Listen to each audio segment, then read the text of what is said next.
What happens at Grandma's stays at Grandma's is a model for you and your grandkids. If it's fun, it's fair game. But lately, hip pain has you grimacing more than laughing. And that's a moment you realize life's too short to put off treatment any longer. The Joint and Spine Center is Cincinnati's leading destination for orthopedic care, with hundreds of joint replacements each year. So when a moment has the power to change the rest of your life, go to the one place with the power to change it for the better. The Christ Hospital Health Network. This changes everything.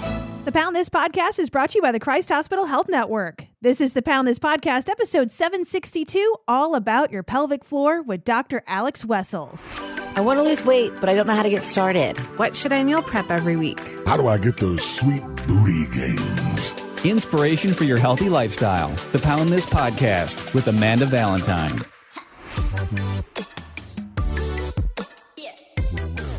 Thank you so much for listening to the Pound This Podcast. I am Amanda Valentine. Joining me is Dr. Alex Wessels from the Christ Hospital Health Network. How are you? Hi, I'm good. How are you? I am great. So I know we're going to talk all about pelvic floor, and there is a lot to cover, and it seems like such a hot topic right now, which is great that it is kind of being like openly discussed. I know I get a lot of TikTok videos based around pelvic floor, so I kind of want to talk all about that. But before we get into pelvic floor, let's talk about you. So what do you do at Christ Hospital? What's your background? How did you get there?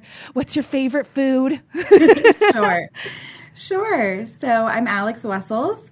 I've been a PT for 8 years, but I just got into pelvic floor therapy last year. So I'm currently doing that for the Christ Hospital full time now over at their Red Bank outpatient location.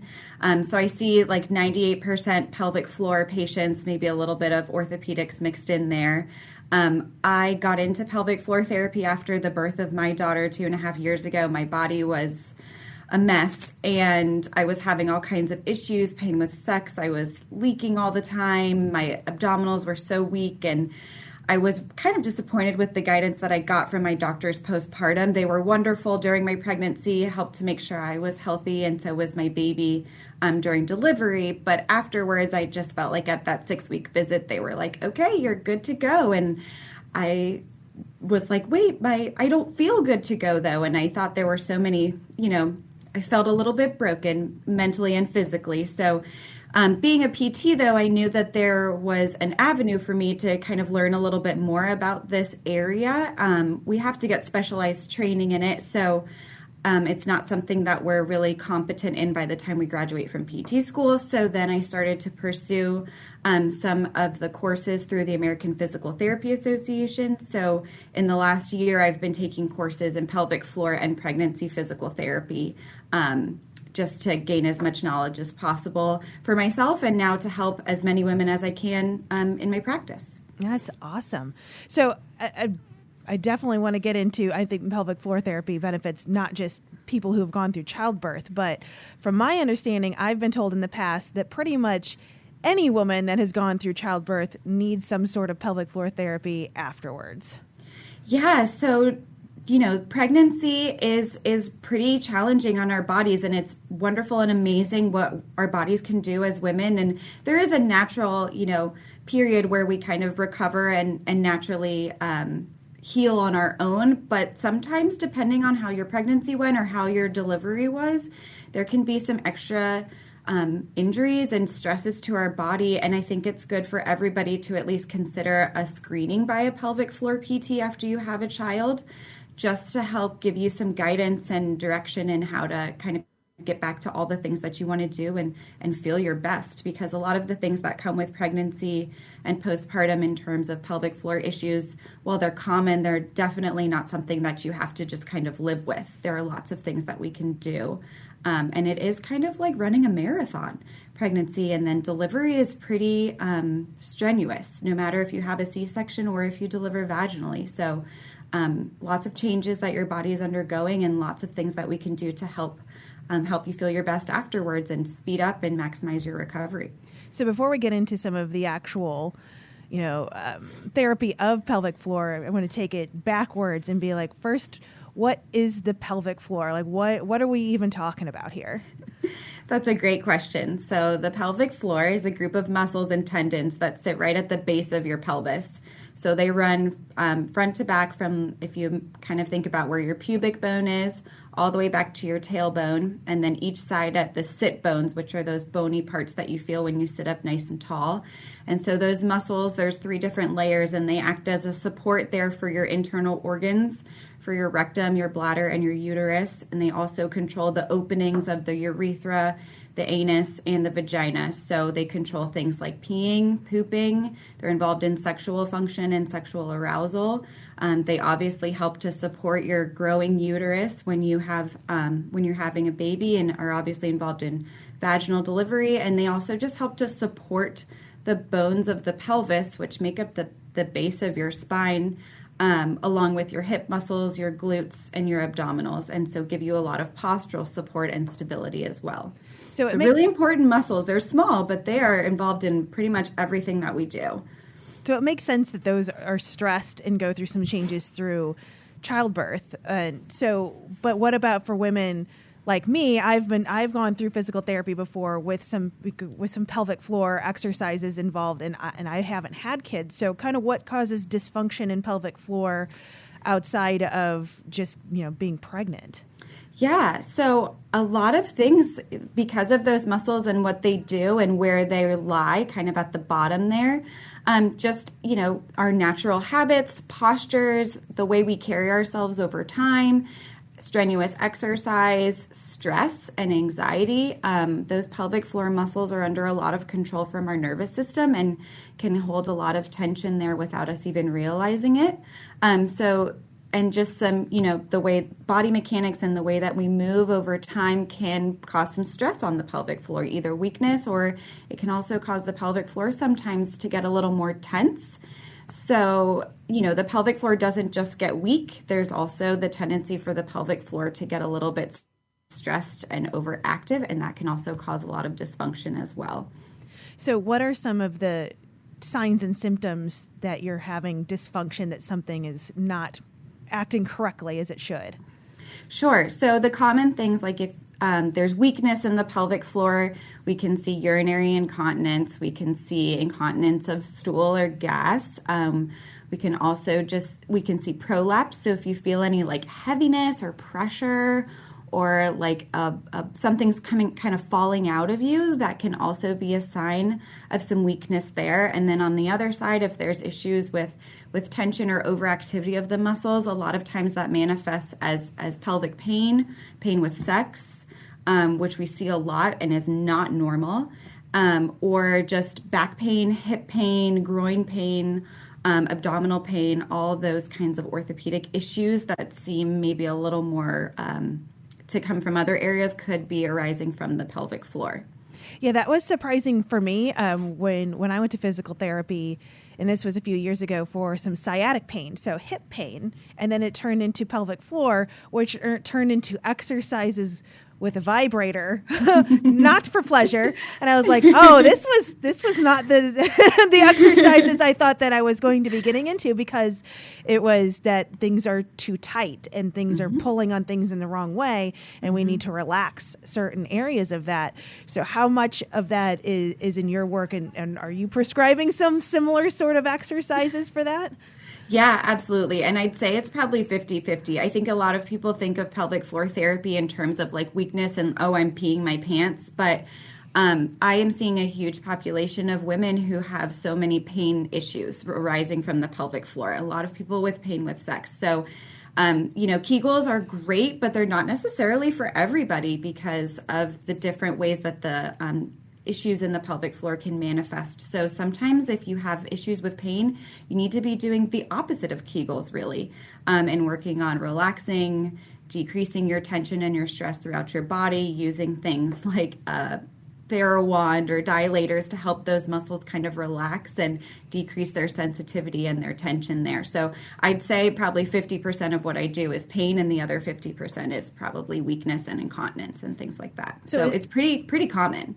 Is it something, though, I mean, just even speaking for myself, that I would feel like, okay, I am having some sort of hip pain, or I'm having, pain from sex, or just like even from that angle, I would think of like, I think if I'm having some sort of incontinence, I would probably like, okay, this is a pelvic floor issue.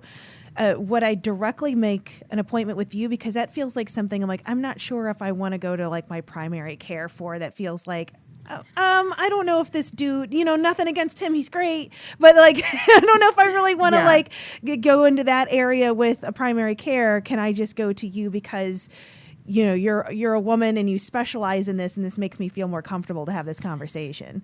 Yeah, absolutely. So in most states, physical therapists have direct access, which means you don't need a referral from a doctor to go see them.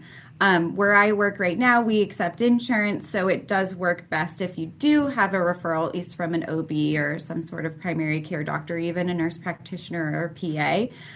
But if you think you have a pretty good sense that this is a pelvic floor issue, you can always just send a message to your doctor asking for a referral as well. Sometimes you don't even need to go see them face to face. But also find a PT in your area that's practicing kind of on their own, sometimes out of the hospital-based systems or the big clinics, and you can go see them on your own. Absolutely. So what kind of, I guess this is hard because it'd be patient to patient of like you're saying, well, if you're having tightness and pain, that's a different sort of exercise versus if you need to tighten things up, if you're having some sort of incontinence. But is there any sort of just general overall health exercises we can be doing in our daily life to kind of take care of these muscles, just like we think we go to the gym and we're moving our bodies for general health? Is there anything we can do for general pelvic floor health? Yeah, so one of the best things that we can do for ourselves, and something that I teach a lot of my patients, is just breathing.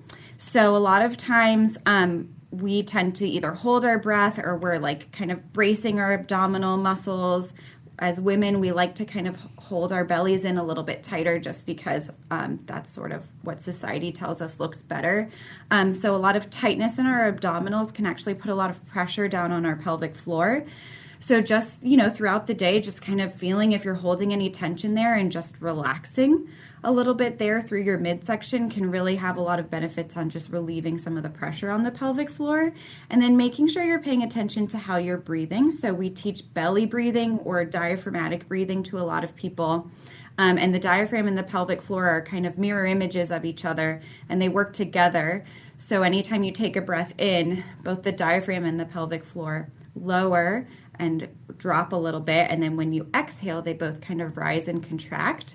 So that's just a natural way to kind of feel your pelvic floor moving and get into the right sync with the rest of your system, and to minimize any strain on that area. And just please never ever hold your breath with any sort of exercise that you do, or any lifting, picking up your kids, picking up a heavy bag of groceries, with your weightlifting. Breathing through movement can be the best thing to minimize any strain on your pelvic floor as well. So those are just some really kind of easy things that you can do throughout the day, just to make sure that the pelvic floor is working and moving the way that it should with all of your basic functions. Oh man, well, just even being a personal trainer, I can tell you that almost everybody holds their breath. Yeah. I do it too. For some, I think my understanding is for some higher level weightlifting and things like that, there are some techniques where you do teach people to hold their breath in a certain way to generate some force. But for most of us, it's more like it comes from a weakness. So we compensate by trying to hold our breath and generate a little more pressure and force by doing that. But it actually could just put a lot of strain on your pelvic floor and really is not good for you. So just making sure that you're always breathing with movement, and not gripping your abdominals throughout the day. Those are two really easy things that women can start doing right now to help. So this is a random question, but so you're talking about how we brace and kind of suck in, and that causes a problem. Is there any problem with wearing Spanx? Is that causing any sort of dysfunction if we're using something to suck us in? No. Unless you're wearing Spanx for months and months and months. No, that is fine. Some people who do have some pain and sensitivity in the pelvic area will find that they can't wear really tight clothing just because they're so sensitive there. But for most women, if that's not your issue, wearing high-waisted leggings and Spanx and control top, underwear, that's not going to affect you too much unless you're doing it, like I said, for months and months and months and never taking them off. Good to know. Well, I have found too that, there are so many women that have, with movement or sneezing or laughing or coughing, not only in person, but, watching videos online of people making that as, relatable content of, you pee a little. And one, that there's so much shame around that, and not talking about it or talking about it and almost accepting it as if, well, this is what it is now. Well, I have kids and this is just kind of like, well, this is the rest of my life. But does it have to be if you go to like a PT and kind of go through these exercises and work through this, can that be an issue for you and then you stop that issue? Yeah, absolutely. It is very treatable and reversible. So I think the generations before us had a little bit more of had a harder time kind of talking about these more personal things. And so we're trying to change that conversation because women deserve better. It's not something that has to just be a normal part of your life after you have children or, for whatever reason, even if you don't have kids, if you have issues down there are people like myself all over the country who can help you with these things and resolve a lot of your issues. That's awesome. So like, what does the part of that process look like if like you're, someone's listening to this right now and they're like, okay, well, I'm having pain or I'm having incontinence and I really relate to this. I'm going to set up an appointment. What is that process? Is it like going to a gynecologist or how does it feel? So we like to think that it's a little more comfortable than going to the gynecologist because we don't put you in stirrups or use a cold metal speculum or anything like that. We'll take a good history from you, take some time to really talk to you, kind of understand what's going on. And if we think it is arising from the pelvic floor, then we'll usually kind of look at your alignment globally, externally, how your spine and pelvis are aligned, how the strength of all your other muscles is, and how you're moving in a kind of a global way, and then kind of narrow it down into the pelvic floor. And so an internal pelvic floor exam doesn't take very long, and we usually just use a finger or two with lots of lubricant on it, and we go through the vaginal canal while you're resting on a treatment table, and we can feel the muscles of the pelvic floor and see how they're working with some little tests that we do, see how they feel to you, how they feel to us, if it reproduces any of your pain when we palpate in that area, or if we feel any areas of a lot of tension or restriction or scar tissue, or if we just feel some general weakness. And a lot of times we can just kind of help you figure out how to do a Kegel the right way, because a lot of women, I think part of the problem too is they think they're doing it, or no one's actually, your doctor just tells you, well, do Kegels, but maybe you don't even actually know what that means. So if nothing else, we can help you make sure that you're doing a Kegel the right way. Because a lot of times you think you might be strengthening your pelvic floor, but you're actually just squeezing your butt, and then it's not really effective. And then, of course, you're going to continue to have issues. So the internal pelvic floor exam is usually pretty well tolerated. We're very, very gentle. And also know that if you're having issues with pain, or if you're just not comfortable with that on the first visit, it is not something that has to be done. There are ways to assess the pelvic floor externally as well. And so we can kind of ease into that over the course of a few visits. And the most important thing is your comfort level with it. And so we know this is a sensitive area. These are sensitive topics that we're talking about. And we just want to make sure that all women feel comfortable with us so that they can really get the most out of the therapy. So what is the correct way to do a Kegel? So it's really just a gentle lift and squeeze of the space between your legs. So imagining that area between your vaginal opening and your anus, and just kind of gently lifting and pulling up there like you're trying to stop the flow of urine. I tell most patients that it's an invisible exercise, so nobody should be able to tell that you're doing a Kegel from looking at you. So it's not like a clenching or breath holding or straining with your abs. You shouldn't like lift up off the chair because you're squeezing your glutes. Your inner thighs shouldn't be like clenching. And it doesn't have to be the hardest squeeze you've ever done either. And I think that's where a lot of women get into trouble, is they're really trying to squeeze and think that the tighter they squeeze, the more strength they'll get. But it just has to be like a moderate effort to be effective. And you mentioned before we started recording that men also benefit from pelvic floor therapy. Is this the same? I mean, can men do Kegels then? Is this something that they can? Okay. Absolutely. So yes, men have a pelvic floor. Some of the muscles are a little bit different, obviously because of the anatomy differences between men and women, but they also have a pelvic floor there. So we also tell them cues sometimes like to stop the flow of urine, but also to think about like kind of more of like a drawing in of the penis. Tends to be a little more effective for them than for women with that visualization of urinating. So what would be some of the signs and symptoms of pelvic floor dysfunction for a man? Yeah, so men can have issues with pain with sex as well, painful sex, painful ejaculation. We see a lot of patients also who have had prostate surgeries and have just pain with sitting or pain in that area or having trouble urinating. Those are some of the common pelvic floor dysfunctions that we see in men. Yeah, it's interesting because it feels like this has been almost a taboo topic for women for so long, which is becoming more and more of a popular topic, and we're open talking about it. But I have not heard any sort of mention with men and pelvic floor until today. And so it's like how interesting is that it's been kind of taboo for women and how it feels like even more taboo for men. Yes. So, we've still got a long way to go in terms of pelvic health for everybody.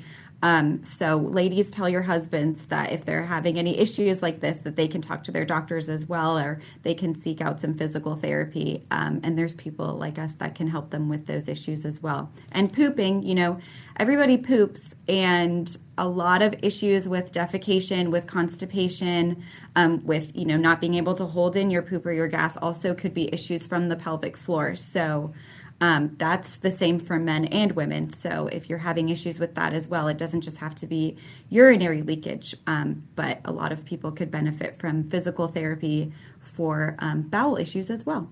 So if somebody is listening to this and they're in Cincinnati and they want to set up an appointment with you, how does that process work? Do they need to have a primary care at Christ Hospital? Can they just set something up with you?